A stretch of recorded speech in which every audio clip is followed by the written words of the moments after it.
Welcome back. The Gospel of Mark, 5 minutes at a time. We're reading chapter 2, verses 13 through 22. The word for this day is detachment, though it was a hard one to come to. I'll explain in a little bit. Jesus went out again beside the sea.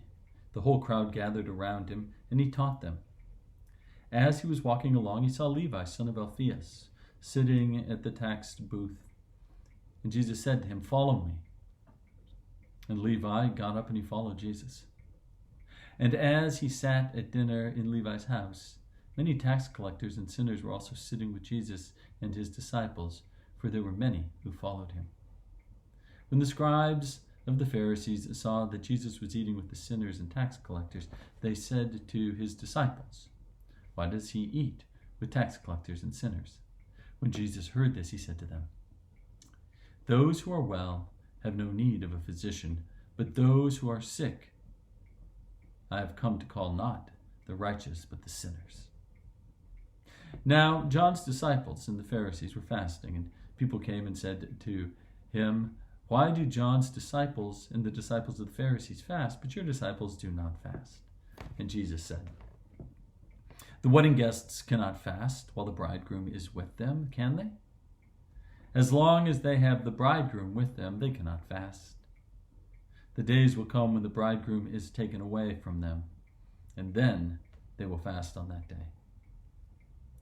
No one sews a piece of unshrunk cloth on an old cloak, otherwise the patch will pull away from it, the new from the old, and a worse tear is made. And no one puts new wine into old wineskins, otherwise the wine will burst the skins, and the wine is lost. And so are the skins. But one puts new wine into fresh wineskins." So we have three different ideas going on here today. We have the calling of Levi, and Jesus coming and being with sinners. Secondly, we have this question of fasting, and Jesus being with the bridegroom, and the whole nature of fasting. And the third, we have this idea of the old and the new, and continuity and discontinuity. We'll start with Levi, tax collectors, bad guys.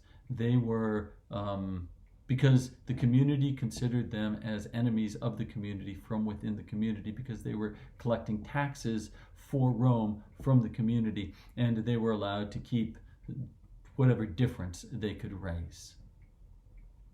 So their sin was not loving neighbor. So Jesus calls them together, right? Because his goal is to introduce us to the kingdom of God.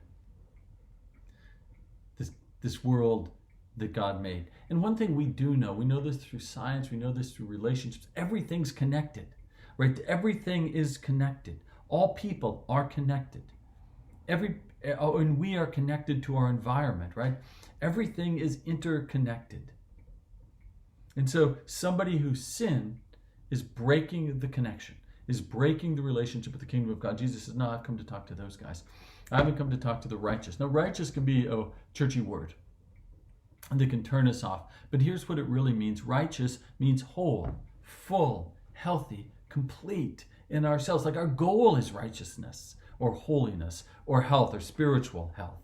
Right? That's what we seek to aspire to. That's what Christianity is all about. It is an exercise. It's a way of life that is towards spiritual health and wholeness and holiness. Jesus came for you and I, right? To turn us around out of the broken relationship we have with our environment and with our neighbors and with God, back into relationship with God. So now their fasting was a very active part of the Jewish spiritual life. A good and noble and healthy part. But like so many things, it can become a thing of competition and a thing of judgment and a thing of insiders and outsiders. And so that's what it had become for these Jews that are talking to Jesus's disciples here. Why aren't you doing this? Why aren't you abiding by the rules? John's folks abided by the rules. The Pharisees folks abided by the rules. You're not abiding by the rules. And Jesus says, look at when the bridegroom is here, the bride and the groom, they dance together. They celebrate. They enjoy. They don't fast. They frolic in the kingdom of God. And when the bridegroom isn't here any longer, and Jesus is anticipating his resurrection, then we can fast, right? Fasting is okay. And here's why. Because fasting allows us to become detached from the things that distract. That's the word detached that we're going to look at today. Fasting is our heart. Remember we talked about that center, our executive center where our decisions are made, tells our body that it's in charge. And our body says, no, I want to eat. No, I want to. And the heart says, no, we're not going to eat today. And you'll be fine. Your body will be fine, but we're not going to, because we're going to turn our attention to God, not towards the needy nature of a hungry body. So fasting then, over time, becomes an exercise that allows us the capacity to detach from stuff, the tyranny of the body, right? The tyranny of things. And that detachment then gives us just a little space for objectivity, to see the world in all its glory.